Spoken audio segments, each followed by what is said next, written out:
Good evening, dear friends. Once again, welcome back to my channel. ഇന്നത്തെ വീഡിയോയിലൂടെ അവതരിപ്പിക്കുന്നത് dissolution of A partnership എന്ന ഭാഗമാണ്. 2021 മാർച്ച് മാസത്തെ പൊതുപരീക്ഷ അതിന് തയ്യാറായിക്കൊണ്ടിരിക്കുന്ന കുട്ടികൾക്ക് അതിനോടനുബന്ധമായി വിദ്യാഭ്യാസ വകുപ്പ് പറഞ്ഞിരിക്കുന്ന ഫോക്കസ് ഏരിയയെ അടിസ്ഥാനപ്പെടുത്തി തയ്യാറാക്കിയിരിക്കുന്ന ഈ വീഡിയോ നിങ്ങൾക്ക് പഠനം കൂടുതൽ മെച്ചപ്പെടുത്തുന്നതിന് സഹായകമാകും. ഇത് വീഡിയോ സീരീസിലെ 53ാമത്തെ വീഡിയോ ആണ്. ഈ വീഡിയോ നന്നായി മനസ്സിലാക്കി പഠിക്കുകയാണെങ്കിൽ പൊതുപരീക്ഷയ്ക്ക് നിങ്ങൾക്ക് മുഴുവൻ മാർക്കും വാങ്ങാൻ പറ്റും എന്നുള്ള ഒരു പ്രത്യേകത ഉണ്ട്. പ്ലസ് ടുവില് സ്റ്റേറ്റ് സിലബസിനും CBSE ICSE സിലബസുകൾക്കും BCom MCom MBA ക്ലാസ്സുകൾക്കും ഇത് കൂടുതൽ ഫലപ്രദമാണ്. ആ രീതിയിലാണ് ഈ വീഡിയോ ക്രമീകരിച്ചിരിക്കുന്നത്. ഈ വീഡിയോ നിങ്ങൾക്ക് ഇഷ്ടപ്പെടുകയാണെങ്കിൽ ലൈക്ക് ചെയ്യുവാനും ഷെയർ ചെയ്യുവാനും ഒപ്പം സബ്സ്ക്രൈബ് ചെയ്യുവാനും ശ്രദ്ധിക്കുമല്ലോ. ആവശ്യമായ നിർദ്ദേശങ്ങളും ഒപ്പം സംശയങ്ങളും കമന്റ് കോളത്തിൽ നിങ്ങൾ അയക്കുകയാണെങ്കിൽ നിങ്ങൾക്ക് കൃത്യമായ മറുപടിയും തരുവാനായിട്ട് പ്രത്യേകം ശ്രദ്ധിക്കുന്നതായിരിക്കും. പാഠഭാഗത്തേക്ക് നമുക്ക് കടക്കാം. Chapter 5 dissolution of partnership firm based on previous years questions and answers. Focus ഏരിയയെ അടിസ്ഥാനപ്പെടുത്തി തയ്യാറാക്കിയിട്ടുള്ളതാണ് ഇത് എന്നുള്ള പ്രത്യേകത കൂടി ഈ വീഡിയോയ്ക്കുണ്ട്. Definition of partnership, definition of dissolution. Partnership എന്ന ഭാഗത്തെ ഒരു പാർട്ണർഷിപ്പ് സ്ഥാപനം അതിന്റെ പ്രവർത്തനങ്ങൾ അവസാനിപ്പിക്കുന്ന രീതികളെ കുറിച്ചാണ് ഈ ചാപ്റ്ററിൽ വ്യക്തമാക്കിയിരിക്കുന്നത്. അപ്പൊ അതിന്റെ പ്രവർത്തനം അവസാനിപ്പിക്കുന്നതിന്റെ ഡെഫിനിഷൻ ഓഫ് ഡിസൊല്യൂഷൻ. ഡിസൊല്യൂഷൻ എന്ന് പറഞ്ഞാൽ ഒരു പാർട്ണർഷിപ്പ് സ്ഥാപനം അവയുടെ പ്രവർത്തനം അവസാനിപ്പിക്കുന്നതാണ്, പിരിച്ചു വിടുക എന്നുള്ളതാണ് ഇവിടെ അർത്ഥമാക്കുന്നത്. ഒരു പാർട്ണർഷിപ്പ് സ്ഥാപനം അവയുടെ പ്രവർത്തനങ്ങളിൽ നിന്ന് അവയെ പരിപൂർണമായി പിരിച്ചു വിടുക എന്നുള്ളതാണ് ഇവിടെ അർത്ഥമാക്കുന്നത്. According to section 39 of Indian partnership act 1932, 1932 Indian partnership ആക്ടിലെ വകുപ്പ് 39 പറഞ്ഞിരിക്കുന്നത് dissolution of the firm means, ഒരു സ്ഥാപനത്തിന്റെ പിരിച്ചുവിടൽ എന്നതുകൊണ്ട് അർത്ഥമാക്കുന്നത് dissolution of partnership among all the partners in the firm. സ്ഥാപനത്തിലെ എല്ലാ പാർട്ട്നേഴ്സിനെയും അവയുടെ പാർട്ണർഷിപ്പ് പ്രവർത്തനങ്ങളിൽ നിന്ന് പരിപൂർണമായി ഒഴിവാക്കുക, പിരിച്ചുവിടുക എന്നതാണ് അർത്ഥമാക്കുന്നത്. പാർട്ണർഷിപ്പ് സ്ഥാപനത്തിന്റെ പിരിച്ചുവിടൽ എന്നുള്ളതാണ് ഈ ചാപ്റ്ററിൽ മുഴുവൻ നാം ചർച്ച ചെയ്യപ്പെടുന്നത്. അടുത്തതായിട്ട് പറയുന്നത് difference between dissolution of firm and dissolution of partnership. Dissolution of the ഫേമും ഡിസൊല്യൂഷൻ ഓഫ് ദി പാർട്ണർഷിപ്പും തമ്മിൽ എന്താണ് വ്യത്യാസം?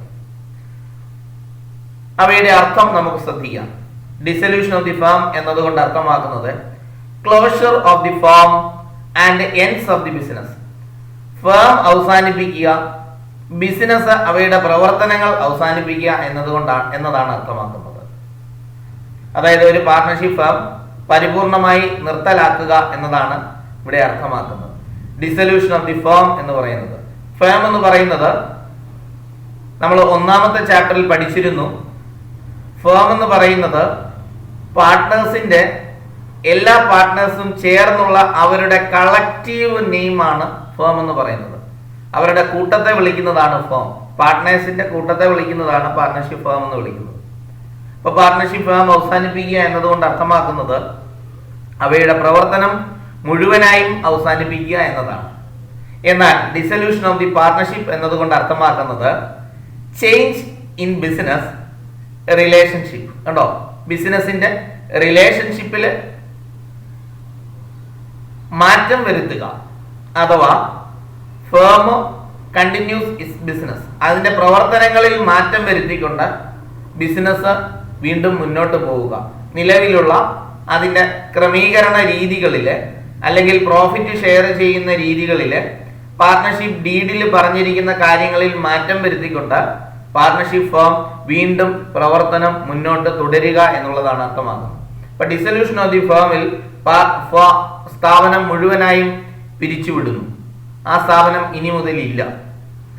എന്നാൽ ഡിസൊല്യൂഷൻ ഓഫ് ദി പാർട്ണർഷിപ്പില് ആ സ്ഥാപനത്തിന്റെ പാർട്ണർഷിപ്പ് കരാറിൽ മാറ്റം വരുത്തിക്കൊണ്ട് ഫേം വീണ്ടും മുന്നോട്ട് പോവുകയാണ്. ഫേം ഒരിക്കലും പിരിച്ചുവിടുന്നില്ല എന്നുള്ളതാണ് അർത്ഥമാക്കുന്നത്. രണ്ടാമതായി പറയുന്നു closure of books of accounts. ബുക്കുകൾ ക്ലോസ് ചെയ്യുന്നതിനെ കുറിച്ചാണ്. ഡിസൊല്യൂഷൻ ഓഫ് ദി ഫേമിൽ പറയുന്നു books of accounts R closed. Books close ചെയ്യുന്നു, കംപ്ലീറ്റ് പരിപൂർണമായി അവസാനിപ്പിക്കുന്ന സ്ഥാപനത്തിന്റെ കണക്കുകളും പരിപൂർണമായി അവസാനിപ്പിക്കുന്നു. ഡിസൊല്യൂഷൻ ഓഫ് ദി പാർട്ണർഷിപ്പിൽ പറയുന്ന books of accounts need not be closed. Close ചെയ്യേണ്ട ആവശ്യമില്ല, തുടർന്നും മുന്നോട്ട് പോകുന്ന സ്ഥാപനമായതുകൊണ്ട് അക്കൗണ്ട്സ് പരിപൂർണമായും ക്ലോസ് ചെയ്യേണ്ട ആവശ്യം ഇല്ല. മൂന്നാമതായി പറയുന്നു business continuation. Business of the firm comes to an end. Partnership dissolution of the ഫേമിൽ പറയുന്നത് പാർട്ണർഷിപ്പ് സ്ഥാപനം അതിന്റെ പ്രവർത്തനം അവസാനിപ്പിക്കുന്നതിലേക്ക് എത്തിച്ചേരുന്നു എന്നാണ് പറയുന്നത്. എന്നാൽ ഡിസൊല്യൂഷൻ ഓഫ് ദി പാർട്ണർഷിപ്പിൽ business of the firm continues. Business of the firm partnership സ്ഥാപനം തുടരുന്നു എന്നുള്ളതാണ് അർത്ഥമാക്കുന്നത്. അടുത്ത ഭാഗത്തേക്ക് കടക്കാം. Modes of dissolution. ഡിസൊല്യൂഷന്റെ രീതികൾ ഏതൊക്കെയാണ്? ഒന്നാമതായി പറയുന്നത് ബൈ മ്യൂച്വൽ എഗ്രിമെന്റ്. പരസ്പര ധാരണ മൂലം, പാർട്ട്നേഴ്സ് പരസ്പര സമ്മതം മൂലം പാർട്ണർഷിപ്പ് സ്ഥാപനം പിരിച്ചുവിടാൻ പറ്റും എന്നുള്ളതാണ് അർത്ഥമാക്കുന്നത്. രണ്ടാമതായി പറയുന്നത് കമ്പൽസറി ഡിസൊല്യൂഷൻ. നിർബന്ധിതമായി പിരിച്ചുവിടൽ. ഏതെങ്കിലും പ്രത്യേക സാഹചര്യത്തിൽ കോടതിയോ അഥവാ പാർട്ട്നേഴ്സിന്റെ ഏതെങ്കിലും പാർട്ട്നേഴ്സോ ഒരാൾ ഒഴികെ മറ്റുള്ള എല്ലാവർക്കും എന്തെങ്കിലും ആപത്തോ അനർത്ഥങ്ങളോ സംഭവിക്കുകയാണെങ്കിൽ പാർട്ണർഷിപ്പ് ഫേം നിർബന്ധമായും പിരിച്ചുവിടേണ്ടി വരുന്ന സാഹചര്യം ഉണ്ടാവാം. മൂന്നാമതായി പറയുന്നു on happening of an event. ഏതെങ്കിലും ഒരു സംഭവം ഉണ്ടായതിനു ശേഷം പാർട്ണർഷിപ്പ് ഫേമിന്റെ പ്രവർത്തനങ്ങൾ സ്വസ്ഥമായി മുന്നോട്ട് കൊണ്ടുപോകാൻ സാധിക്കാതെ വരുന്ന സാഹചര്യങ്ങളിൽ ഫേം പിരിച്ചുവിടേണ്ടി വരുന്നു. Dissolution by court. കോടതിയുടെ ഇടപെടൽ മൂലം പാർട്ണർഷിപ്പ് സ്ഥാപനം പിരിച്ചുവിടേണ്ടി വരുന്ന സാഹചര്യമാണ് dissolution of the by court എന്ന് പറയുന്നത്. അടുത്ത ഡിസൊല്യൂഷൻ ബൈ നോട്ടീസ്. പാർട്ണർഷിപ്പ് സ്ഥാപനത്തിലെ ഏതെങ്കിലും ഒരു പാർട്ട്നേഴ്സ് അല്ലെങ്കിൽ ഒന്നിലധികം പാർട്ട്നേഴ്സ് അവയുടെ പ്രവർത്തനം അവസാനിപ്പിക്കാനായി സ്ഥാപനത്തിലേക്ക് നോട്ടീസ് അയച്ച് നോട്ടീസിന്റെ അടിസ്ഥാനത്തിൽ സ്ഥാപനം പിരിഞ്ഞു പോകുവാനായിട്ട് തയ്യാറാകുന്നതാണ് ഡിസൊല്യൂഷൻ ബൈ നോട്ടീസ് എന്ന് പറയുന്നത്. അടുത്ത ഭാഗത്തേക്ക് കടക്കുന്നു. Realisation account. എന്താണ് realisation account? Realisation account is prepared on the dissolution of the firm. ഒരു പിരിച്ചുവിടുന്ന സ്ഥാപനത്തിന്റെ അവയുടെ അസറ്റ് വിൽക്കുമ്പോഴും ലയബിലിറ്റി പേ ഓഫ് ചെയ്യുമ്പോഴും ഉണ്ടാകാവുന്ന വരവ് ചിലവ് കണക്കുകളും അവയുടെ ലാഭനഷ്ടങ്ങളും തയ്യാറാക്കുന്നതിനായിട്ട്, ലാഭനഷ്ടങ്ങൾ പാർട്ട്നേഴ്സിന് ഷെയർ ചെയ്യുന്നതിന് വേണ്ടി തയ്യാറാക്കുന്ന അക്കൗണ്ടാണ് റിയലൈസേഷൻ അക്കൗണ്ട് എന്ന് പറയുന്നത്. ഇത് ഒരു പിരിഞ്ഞു പോകുന്ന സ്ഥാപനം അതിന്റെ കണക്കുകൾ തയ്യാറാക്കുന്നതിന് വേണ്ടിയാണ്.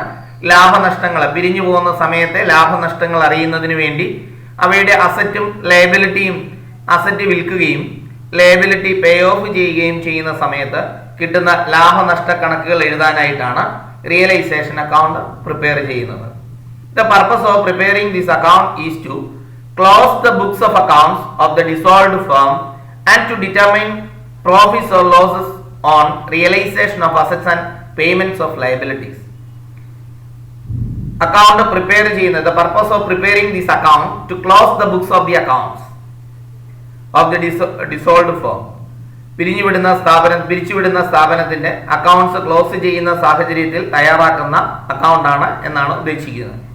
ഇതിന്റെ ഉദ്ദേശം to determine the profit or loss on realisation of assets and payment of liability. Assets റിയലൈസേഷന്റെ സമയത്ത് അസറ്റ്സ് വിൽക്കുമ്പോഴോ ലയബിലിറ്റി പേ ചെയ്യപ്പെടുമ്പോഴോ ഉണ്ടാകാവുന്ന ലാഭനഷ്ടങ്ങൾ നിർണയിക്കുന്നതിനായി തയ്യാറാക്കുന്നതാണ് എന്നുള്ളതാണ് എടുത്തു പറയുന്ന കാര്യം. അപ്പം ഇതേത് സാഹചര്യത്തിൽ പ്രിപ്പയർ ചെയ്യുന്നു? ഒന്ന്, ഡിസൊല്യൂഷൻ ഓഫ് ദി ഫേം. ഒരു ഫേം പിരിച്ചുവിടുന്ന സാഹചര്യത്തിലാണ് റിയലൈസേഷൻ അക്കൗണ്ടിന്റെ ആവശ്യം. ഇതിന്റെ ഉദ്ദേശം എന്ന് പറയുന്നത് determine profits or losses on realisation of assets and payment of liabilities. സ്ഥാപനത്തിന്റെ അസറ്റ് വിൽക്കുകയും ലയബിലിറ്റി പേ ഓഫ് ചെയ്യുന്ന അവസരത്തിലും ആ വരുന്ന അവസരം എന്ന് പറയുന്നത് ഡിസൊല്യൂഷന്റെ സമയത്തായിരിക്കും, ഒരു സ്ഥാപനം പിരിച്ചുവിടുന്ന സാഹചര്യത്തിലായിരിക്കും. അപ്പോൾ അങ്ങനെ കിട്ടുന്ന അസറ്റ് റിയലൈസ് ചെയ്യുമ്പോഴും ലയബിലിറ്റി പേ ഓഫ് ചെയ്യുന്ന സാഹചര്യത്തിലും അവ തമ്മിൽ സെറ്റ് ഓഫ് ചെയ്ത് മിച്ചമെല്ലാം ഉണ്ടെങ്കിൽ ആ മിച്ചത്തെ കാണിക്കുന്നതിനായിട്ടും അവ പാർട്ട്നേഴ്സിന് ഷെയർ ചെയ്യുന്നതിനായിട്ടും തയ്യാറാക്കുന്ന അക്കൗണ്ടാണ് realisation account. Accounting entries of dissolution of the firm. ഒരു ഡിസൊല്യൂഷൻ നടക്കുന്ന സ്ഥാപനത്തിന്റെ ജേണൽ എൻട്രികൾ എങ്ങനെ പ്രിപ്പയർ ചെയ്യാം എന്നാണ് ഇവിടെ സൂചിപ്പിക്കുന്നത്. Four closing the assets of assets account. Asset account close ചെയ്യുന്ന ജേണൽ എൻട്രി. ബാലൻസ് ഷീറ്റിലെ അസറ്റ് സൈഡിൽ കിടക്കുന്ന അസറ്റ് അക്കൗണ്ടുകൾ ക്ലോസ് ചെയ്യുന്നതിന് ഉപയോഗിക്കുന്ന ജേണൽ എൻട്രികളാണ് ഒന്നാമത്തത്. All assets transferred to realisation account except cash in hand, cash at bank and fictitious asset. എല്ലാ അസറ്റും റിയലൈസേഷൻ അക്കൗണ്ടിലേക്ക് ട്രാൻസ്ഫർ ചെയ്യണം. എന്നാൽ താഴെ പറയുന്ന ക്യാഷ് ഇൻ ഹാൻഡും ക്യാഷ് അറ്റ് ബാങ്കും ഫിക്ടീഷ്യസ് അസറ്റുകളും റിയലൈസേഷൻ അക്കൗണ്ടിലേക്ക് ട്രാൻസ്ഫർ ചെയ്യരുത്. ബാക്കി അവയൊഴികെയുള്ള എല്ലാ അസറ്റുകളും റിയലൈസേഷൻ അക്കൗണ്ടിലേക്ക് ട്രാൻസ്ഫർ ചെയ്യാം. ഇനിയും ഫിക്ടീഷ്യസ് അസറ്റ് എന്ന് പറയുന്നത് കൊണ്ട് അർത്ഥമാക്കുന്നത് എന്താണ് എന്ന് ചോദിച്ചാൽ, ഉദാഹരണമായി പറഞ്ഞാൽ establishment expenditure, advertisement expenditure, discount or loss on issue or redemption of debentures or shares. അതാണ് സാധാരണ ഉദാഹരണമായിട്ട് വരുന്നത്. ഫിക്ടീഷ്യസ് അസറ്റിന് ഉദാഹരണം അഡ്വർടൈസ്മെന്റ് സസ്പെൻസ് അക്കൗണ്ട് അഥവാ advertisement expenditure account, establishment expenditure, profit and loss account, debit balance. ഇവയെല്ലാം ബാലൻസ് ഷീറ്റിന്റെ asset സൈഡിലെ അസറ്റുകളുടെ കൂടെയാണ് വരുന്നത്. അതുകൊണ്ടാണ് മുമ്പേ പറഞ്ഞത് എല്ലാ അസറ്റും മാറ്റണം, പക്ഷേ ഈ 3 അസറ്റുകൾ മാത്രം മാറ്റരുത്. ക്യാഷ് ഇൻ ഹാൻഡും ക്യാഷ് അറ്റ് ബാങ്കും ഫിക്ടീഷ്യസ് അസറ്റും മാറ്റരുത്. ബാക്കി എല്ലാ അസറ്റും മാറ്റുന്ന journal entry realisation account debtor to assets. Realisation account debtor to assets. Narration assets transferred to realisation account. രണ്ടാമത്തെ ജേണൽ എൻട്രിയിലേക്ക് നമുക്ക് കിടക്കാം. ഇവയെല്ലാം മാറ്റിയതിനു ശേഷം ഇപ്പോൾ ബാലൻസ് ഷീറ്റിന്റെ അസറ്റ് സൈഡിൽ മിച്ചം കിടക്കുന്നത് ക്യാഷ് ഇൻ ഹാൻഡും ക്യാഷ് അറ്റ് ബാങ്കും ഫിക്ടീഷ്യസ് അസറ്റുമാണ്. കൂടാതെ പ്രൊവിഷനും അവിടെ കിടപ്പുണ്ടാവും. ഡെറ്റേഴ്സിൽ നിന്ന് കുറയ്ക്കുന്ന പ്രൊവിഷനും അവിടെ ഉണ്ടാവും. ആ പ്രൊവിഷനെയും നമ്മൾ റിയലൈസേഷൻ അക്കൗണ്ടിലേക്ക് ട്രാൻസ്ഫർ ചെയ്യണം. അതിന്റെ journal entry provision account debtor to realisation. Provision account debtor to realisation. Narration provision transferred. മൂന്നാമത്തെ ജേണൽ എൻട്രി ആണ് all external liabilities transferred to realisation account. All external liabilities transferred to realisation account. Journal entry liabilities account debtor to realisation. Liabilities transferred. ഇനിയും external liability എന്ന് പറഞ്ഞാൽ ഏതൊക്കെയാണ്? External liabilities are sundry creditors, bills payable, bank overdraft, employees provident fund, loan from partners spouse. ഇവയാണ് external liabilities എന്ന് പറയുന്നത്. Sundry creditors ആണ്, bills payable ഉണ്ട്, bank overdraft ഉണ്ട്, എംപ്ലോയീസ് പ്രൊവിഡന്റ് ഫണ്ട് ഉണ്ട്, ലോൺ ഫ്രം പാർട്ട്നേഴ്സ് സ്പൗസ് എന്നിവയാണ്. അപ്പൊ ലയബിലിറ്റിയും transfer ചെയ്ത് കഴിഞ്ഞു. ഇനിയും ബാലൻസ് ഷീറ്റിന്റെ ഈ ട്രാൻസ്ഫർ ചെയ്യപ്പെട്ട അസറ്റുകൾ റിയലൈസ് ചെയ്യുന്ന എൻട്രിയിലേക്ക് പോവുകയാണ്. Assets realised for cash. Asset ക്യാഷിന് വിൽക്കുകയാണ്. Journal entry cash account debtor to realisation. Asset വിറ്റപ്പോൾ ക്യാഷ് ബിസിനസ്സിലേക്ക് വന്നു. Cash account debtor to realisation. Narration assets realised for cash. ഇനി ഈ അസറ്റ് റിയലൈസ് ചെയ്യുന്നതിന് തൊട്ട് മുമ്പായിട്ട് ഏതെങ്കിലും പാർട്ട്ണർ പറയുകയാണ് ആ അസറ്റ് റിയലൈസ് ചെയ്യണ്ട, ഞാൻ അത് ഏറ്റെടുത്തോളാം, എൻ്റെ അക്കൗണ്ടിലേക്ക് അത് വരവ് വെച്ചോളൂ, അല്ലെങ്കിൽ അതിന്റെ കുറച്ച് ബാക്കിയുള്ള തുക എനിക്ക് തന്നാൽ മതി എന്ന് പറയുകയാണെങ്കിൽ journal entry asset taken over by a partner. ഏതെങ്കിലും ഒരു പാർട്ണർ അസറ്റ് ടേക്ക് ഓവർ ചെയ്യുവാണെങ്കിൽ partners capital account debtor to realisation. Partners capital account debtor to realisation. Narration assets taken over by a partner. Asset taken over by a partner. അടുത്തത് പറയുന്നു unrecorded assets realised. ഇനിയും record ചെയ്യപ്പെടാത്ത, അതായത് firm പിരിച്ചുവിടുന്ന സമയത്ത് പുനഃപരിശോധിക്കപ്പെട്ടപ്പോൾ പണ്ട് വാങ്ങിയ സമയത്ത് റെക്കോർഡ് ചെയ്യാൻ വിട്ടുപോയ ഏതെങ്കിലും അസറ്റുകൾ ഉണ്ടെങ്കിൽ ആ അസറ്റുകളാണ് അൺറെക്കോർഡഡ് അസറ്റ് എന്നറിയപ്പെടുന്നത്. അപ്പൊ അത്തരം അസറ്റുകൾ വിൽക്കുമ്പോഴത്തെ journal entry cash account debtor to realisation. Cash account at to realisation. ഇനിയും അൺറിക്കോർഡഡ് അസറ്റ് ഏതെങ്കിലും പാർട്ണർ ടേക്ക് ഓവർ ചെയ്തോളാം എന്ന് പറഞ്ഞിരുന്നാൽ journal entry partners capital account at to realisation. Unrecorded asset ഏതെങ്കിലും ഒരു പാർട്ണർ ടേക്ക് ഓവർ ചെയ്യുകയാണെങ്കിൽ partners capital account at to ക്യാഷിന്റെ പ്ലേസിൽ പാർട്ണറുടെ പേര് വരും. Partners capital account at to realisation. ഇനി ലയബിലിറ്റി പേ ചെയ്യുന്ന entry on the payment of liabilities realisation account at to cash. Cash ബിസിനസ്സിൽ നിന്നും പുറത്തേക്ക് പോവുകയാണ്, അതുകൊണ്ട് ക്യാഷിനെ ക്രെഡിറ്റ് ചെയ്യുന്നു. Realisation account at to cash. 9ാമത്തെ ജേണൽ എൻട്രി പറയുകയാണ്, ഏതെങ്കിലും ഒരു പാർട്ട്ണർ പറയുകയാണ് ഞാൻ ആ ലയബിലിറ്റി സെറ്റിൽ ചെയ്തുകൊള്ളാം. കാരണം partners agrees to settle a liability. സ്ഥാപനത്തിന്റെ ഏതെങ്കിലും ഒരു ലയബിലിറ്റി ഒരു പാർട്ട്ണറാണ് സെറ്റിൽ ചെയ്യുന്നതെങ്കിൽ journal entry realisation account at to partners capital. Realisation account at to partners capital. ഇവിടെ ക്യാഷിന്റെ പ്ലേസിൽ payment of realisation account at to cash എന്നുള്ളത് ക്യാഷിന്റെ പ്ലേസിൽ ആ പാർട്ട്ണറുടെ പേര് വരുന്നു എന്നുള്ളതാണ്. അടുത്ത realisation expense paid off paid by the firm. Realisation expense pay ചെയ്യുന്നത് realisation account at to cash.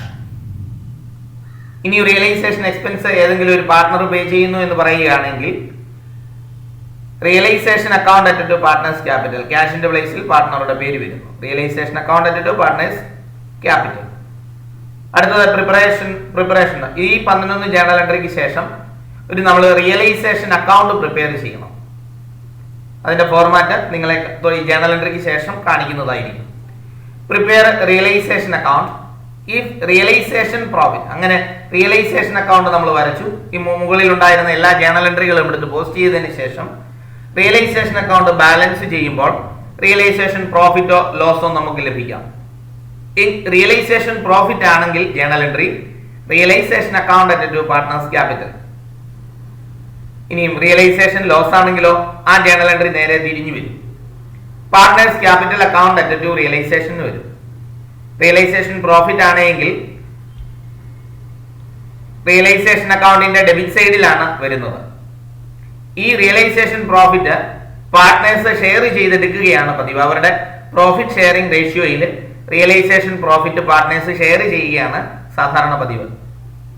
അങ്ങനെയാണ് ഷെയർ ചെയ്തെടുക്കണം എന്നാണ് പാർട്ണർഷിപ്പ് ഫേമിലെ ഡിസൊല്യൂഷന്റെ സമയത്തെ നിയമം. ഇനിയും റിയലൈസേഷൻ ലോസ് ആണെങ്കിൽ ക്രെഡിറ്റ് സൈഡിലായിരിക്കും വരുന്നത്. അപ്പോൾ journal entry partners capital account at to realisation വരും. തുടർന്നുള്ള 14ാമത്തെ ജേണൽ എൻട്രി വരുന്ന distribution of accumulated profits. Balance ഷീറ്റിന്റെ ലയബിലിറ്റി സൈഡിൽ കിടക്കുന്ന general reserve, profit and loss account, credit balance, reserve fund മുതലായവ അക്യുമുലേറ്റഡ് പ്രോഫിറ്റ്സ് എന്നാണ് പറയുന്നത്. അക്യുമുലേറ്റഡ് പ്രോഫിറ്റ്സ് എന്ന് പറഞ്ഞാൽ ഒരു സ്ഥാപനം അതിന്റെ പ്രവർത്തന കാലഘട്ടത്തെ ലാഭത്തിൽ നിന്നും ഭാവി പ്രവർത്തനങ്ങൾക്കായിട്ട് നീക്കിവെക്കപ്പെടുന്ന തുകയാണ് അക്യുമുലേറ്റഡ് പ്രോഫിറ്റ്സ്. അപ്പൊ അക്യുമുലേറ്റഡ് പ്രോഫിറ്റ്സ് പാർട്ട്നേഴ്സിന് ഷെയർ ചെയ്ത് കൊടുക്കേണ്ടതാണ്. പാർട്ണർഷിപ്പ് ഫേം പിരിച്ചുവിടുന്ന സമയത്തിന് തൊട്ട് മുമ്പ് അത് പാർട്ട്നേഴ്സിന് ഷെയർ ചെയ്ത് കൊടുക്കണം. ആ ഷെയർ ചെയ്ത് കൊടുക്കുന്ന സമയത്തെ എൻട്രിയാണ് ഇത്. ജനറൽ റിസർവിന്റെ കേസാണ് പറഞ്ഞിരിക്കുന്നത്. ഇതേപോലെ തന്നെയാണ് എല്ലാ കേസുകളും വരേണ്ടത്. General reserve account at to partners capital. ഇനി ജനറൽ റിസർവ് അല്ല അവിടെ വരുന്നത്, profit and loss account credit balance ആണെങ്കിൽ ഈ ജനറൽ റിസർവിന്റെ പ്ലേസിൽ profit and loss credit balance account at to partners capital. Partners capital എന്ന് പറഞ്ഞാൽ അവിടെ പാർട്ട്ണർമാരുടെ എല്ലാവരുടെയും പേരുകൾ എഴുതണം. ഇനി അക്യുമുലേറ്റഡ് ലോസ് ആണെങ്കിൽ profit and loss account debit balance ആണെങ്കിൽ അത് ഡിവൈഡ് ചെയ്ത് കൊടുക്കുന്നത് ഇങ്ങനെയാണ്. Partners capital account at to profit and loss account debit balance എന്ന് വിശേഷിപ്പിക്കുന്നു. അടുത്ത ജേണൽ എൻട്രി. ഇനിയും പാർട്ട്നേഴ്സിലെ ഏതെങ്കിലും ഒരു പാർട്ട്ണറുടെ ലോണ് പേ ചെയ്യാനുണ്ടെങ്കിൽ ഫേം ആ ലോൺ പാർട്ട്ണർക്ക് കൊടുക്കാനുള്ള ലോൺ പേ ചെയ്ത് വീട്ടണം. അതായത് പാർട്ട്ണറുടെ നിന്ന് ഫേം കടം വാങ്ങിയിട്ടുണ്ടെങ്കിൽ പിന്നീട് അത് പേ ചെയ്യാനുള്ളത്. Loan by partner to cash.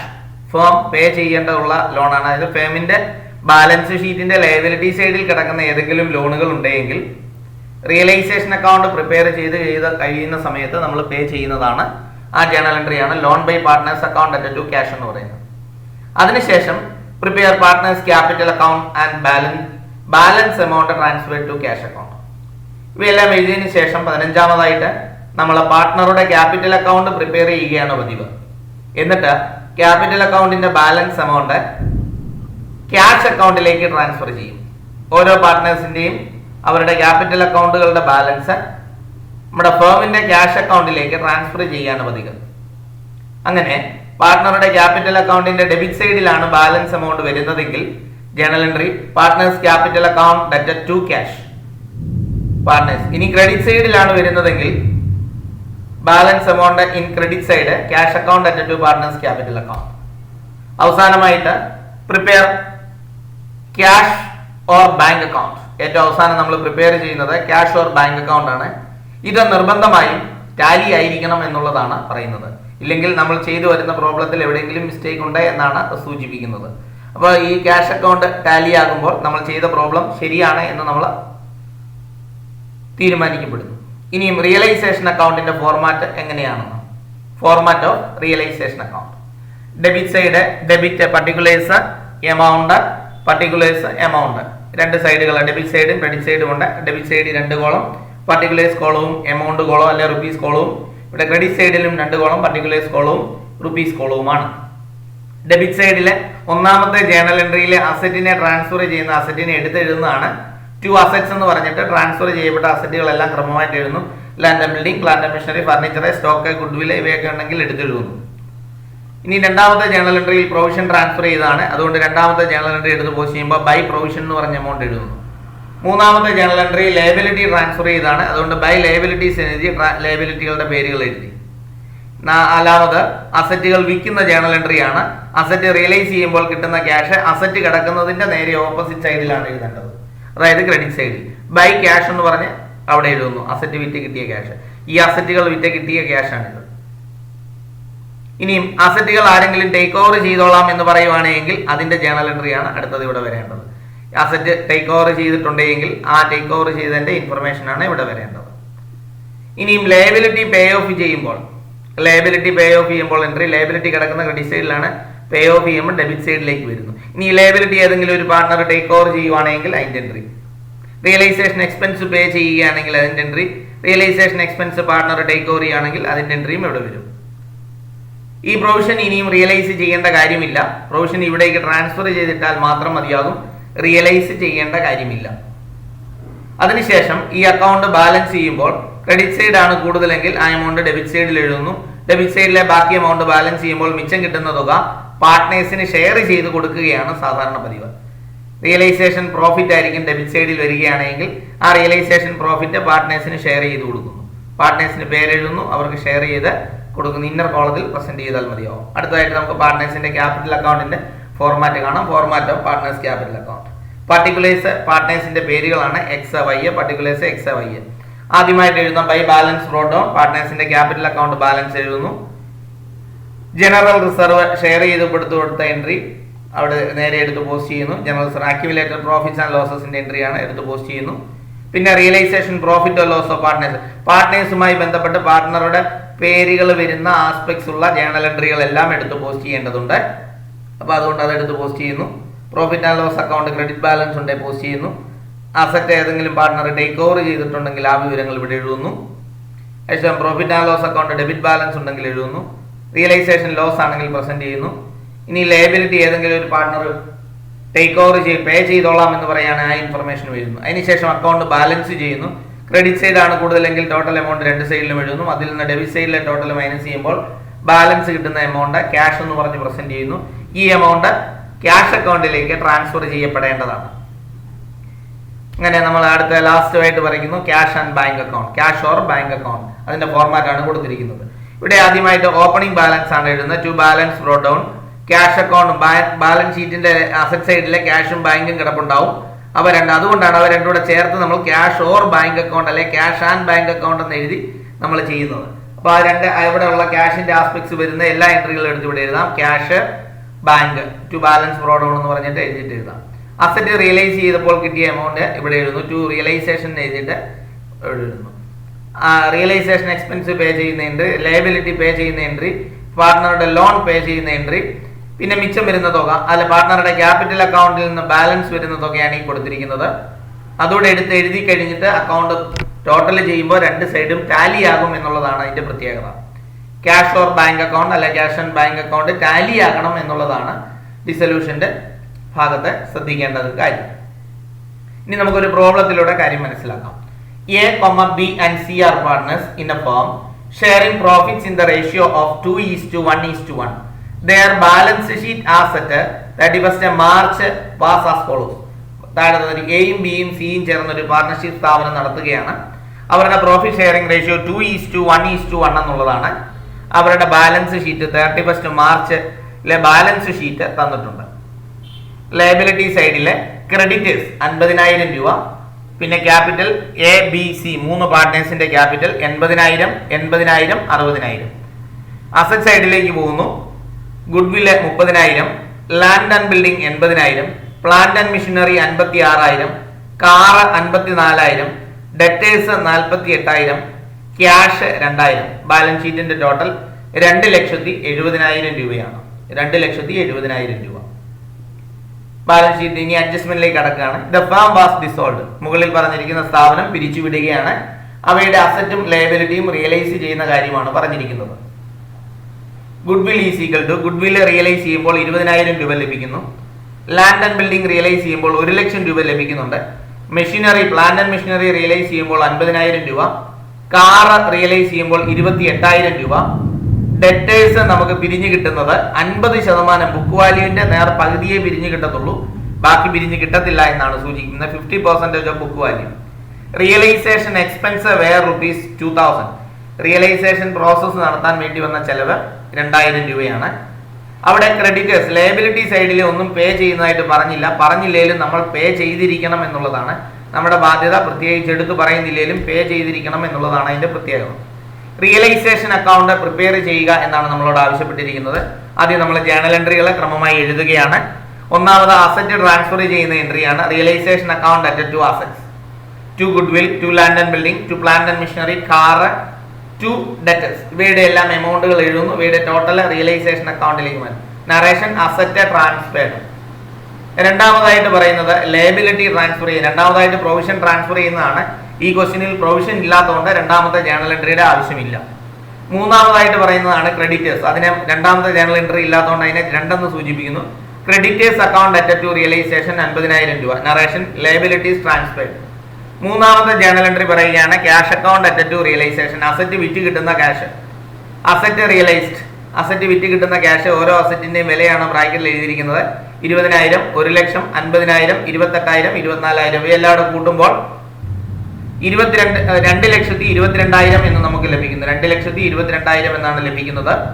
അതാണ് ഇവിടെ കാണിച്ചിരിക്കുന്നത്.